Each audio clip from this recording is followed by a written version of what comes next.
क्या आपने कभी किसी इंसान को बिना ऑक्सीजन सिलेंडर के 10 मिनट तक सांस रोके 70 मीटर गहरे समुद्र में जाते देखा है? नहीं ना। लेकिन बजाऊ जनजाति के लिए ये रोज की बात है। आज आपको मिलवाते हैं इन इंसानी एक्वामैन से जिनकी ज़िंदगी समुद्र के साथ शुरू होती है और उसी में ख़त्म हो जाती है। So hello everyone, I am Anjali and you are watching seeking fact, जहां इस वीडियो में आज हम बात करेंगे बजाऊ जनजाति की। क्यों वो समुद्र पे ही रहते हैं, क्या उनकी हिस्ट्री रही है और कैसे वो 10 से 15 मिनट बिना ऑक्सीजन सिलेंडर के 70 मीटर से ज़्यादा समुद्री गहराई में रह सकते हैं। और इस वीडियो में हम बात करेंगे कि कैसे इनका जन्म से लेकर मृत्यु तक का सफ़र समुद्र पर ही बीतता है। बजायू लोग, जिन्हें सी जिप्सीज भी कहा जाता है, ये समुद्र के खाना बदोश होते हैं। ये ज़्यादातर साउथ ईस्ट एशिया के फिलीपींस, इंडोनेशिया और मलेशिया के इलाकों में पाए जाते हैं। ये समुद्र पर ही अपना घर बनाते हैं, या तो इनके घर नाव होते हैं या फिर ये समुद्र के ऊपर लकड़ियों के खंभे गाड़ कर झोपड़ियाँ बनाते हैं। बजायू लोगों का इतिहास कोई आज का इतिहास नहीं है। इनका इतिहास कम से कम 1000 साल पुराना है। माना जाता है कि ये लोग प्राचीन मछुआरे हुआ करते थे जो किसी राज्य से निकाले गए थे और उसके बाद इन्होंने अपना घर समुद्र पे बना लिया और तब से ये समुद्र पर ही रहते हैं। ये लेपा लेपा नाम की नावों पे पूरे परिवार के साथ रहते हैं। बजायू लोग कभी भी किसी एक देश के नागरिक नहीं रहे हैं, क्योंकि ये हमेशा से ही समुद्र पर ही रहते थे। इसीलिए औपनिवेशिक शक्तियाँ भी इन पर नियंत्रण नहीं कर पाई। बजायू लोग पारंपरिक तरीके से मछली पकड़ते हैं, बिना मशीन के, केवल भाले और हुक से, और यही इनका भोजन का एकमात्र साधन है। इनके बच्चे बचपन से ही गोता लगाना सीख जाते हैं। इनकी खुद की भाषा होती है जो सिर्फ बजायू समुदाय ही समझ पाता है। बजायू लोग आज भी टेक्नोलॉजी से काफ़ी ज़्यादा दूर हैं। ये लोग बिना जीपीएस और बिना कंपास के सिर्फ आकाशमंडलीय सितारों और समुद्र की लहरों से ही दिशा पहचान लेते हैं। लेकिन अब सवाल ये उठता है कि ऐसा इन लोगों में क्या अलग है जिसकी वजह से ये नॉर्मल इंसानों से ज़्यादा समुद्र के अंदर रह पाते हैं बिना ऑक्सीजन सिलेंडर के। तो 2018 में ऑक्सफोर्ड यूनिवर्सिटी ने एक रिसर्च करी थी जिसमें ये पाया गया कि बजायू नोमैड्स के अंदर स्प्लीन, जिसे तिल्ली भी बोला जाता है, ये सामान्य इंसानों से 50% ज़्यादा होती है। यही तिल्ली शरीर में ऑक्सीजन जमा करने में मदद करती है। मतलब इनके अंदर एक नेचुरल ऑक्सीजन टैंक होता है।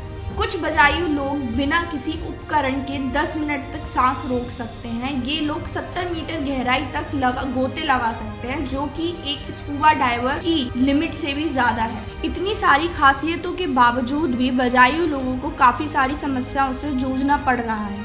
ज़्यादातर बजायू के पास आज भी कोई पहचान पत्र नहीं है, ना कोई पासपोर्ट है, ना स्कूल की एंट्री है और ना हॉस्पिटल की कोई सुविधा है। ये लोग स्टेटलेस जनजातियों में आते हैं। इसका मतलब ये है, ये किसी भी देश के नागरिक नहीं है। इन पे किसी भी देश की नागरिकता या सिटीजनशिप नहीं है। बहुत सारे बजायू बच्चे धरती पर पहली बार अपना कदम 15 से 16 साल की उम्र में रखते हैं। ये जो जलवायु परिवर्तन हो रहा है, इसकी वजह से भी बजायू लोगों को काफ़ी ज़्यादा दिक्कतें आ रही हैं। पानी का स्तर काफ़ी बढ़ गया है और इसके साथ साथ मछलियों की भी कमी हो गई है, जिसकी वजह से उनकी जीवन शैली पे बहुत ज़्यादा फ़र्क पड़ रहा है। लेकिन कुछ सरकारें अभी भी ऐसी हैं जो चाहती हैं कि बजायू लोग समुद्र को छोड़ धरती पर आ जाएं। लेकिन अगर ऐसा वो करते हैं तो उनकी पहचान खोने का बहुत बड़ा एक खतरा है, क्योंकि उनकी असल पहचान यही है कि वो समुद्र में रहते हैं। लेकिन कुछ NGOs ऐसे हैं जो स्कूल बोर्ड्स बना रहे हैं, जो मोबाइल स्कूल हैं। मतलब वो लोग समुद्र से भी जुड़े रह सकते हैं और स्कूल भी जा सकते हैं। और ये ज़्यादातर मलेशियन और फिलीपींस गवर्नमेंट द्वारा बनाए गए स्कूल्स हैं, जहां बजायू बच्चों के लिए नावों पर चलने वाले स्कूल शुरू किए गए हैं। बजायू लोग जब सुल्लू आर्किपेलागो, बोर्नियो और सेलेब्स सी के आसपास के मलय मुस्लिम एरियाज़ में शिफ्ट हुए, वहाँ उनका एक्सपोजर हुआ इस्लाम के साथ। बजायू ट्राइब जितनी शांति प्रिय ट्राइब है, उतनी ही ट्राइब वो एडप्टिव भी थी।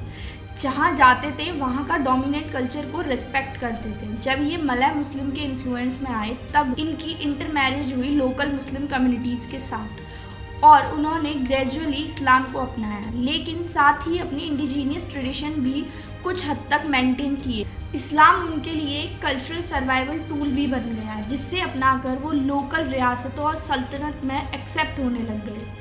लेकिन आज की बजाय लोग मेजॉरिटी सुन्नी मुस्लिम है, स्पेशली मलेशिया और साउदर्न फिलीपींस में जो रहते हैं। इनके अभी भी कुछ ट्रेडिशनल रिचुअल्स वैसे की वैसे ही हैं, लेकिन उसके बावजूद भी क्योंकि ये इस्लाम से इन्फ्लुएंस हुए थे तो इनके ट्रेडिशनल रिचुअल्स में इस्लामिक कल्चर भी कहीं ना कहीं मिक्स हो गया और जिसकी वजह से इनके रिचुअल्स भी इन्फ्लुएंस हुए हैं। लेकिन इनके कुछ ट्रेडिशनल कल्चर जैसे कि boat blessing, ancestral spirit appeasement, natural rituals वैसे की वैसे ही हैं, लेकिन इस्लाम को इन्होंने एज अ फ्रेमवर्क एक्सेप्ट किया जिसकी वजह से उसका इन्फ्लुएंस भी इनके रिचुअल्स पे बहुत हद तक देखा जाता है।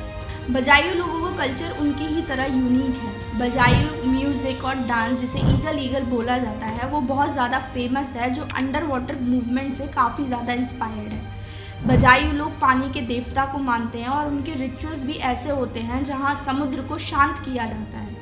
ये लोग वेडिंग भी कभी कभी बोट पर ही करते हैं। यूनेस्को ने कुछ बजायू कल्चर्स को प्रोटेक्ट करने के लिए काफ़ी ज़्यादा इनिशिएटिव स्टार्ट भी कर दिए हैं। अब दुनिया धीरे धीरे बजायू की संस्कृति पहचान रही है। इनके संगीत, कपड़े और पारंपरिक बोट रेस जैसे फेस्टिवल्स दुनिया भर के टूरिस्टों को आकर्षित कर रहे हैं। लेकिन यहाँ सवाल ये भी उठता है कि हम बजायू लोगों से क्या सीख सकते हैं।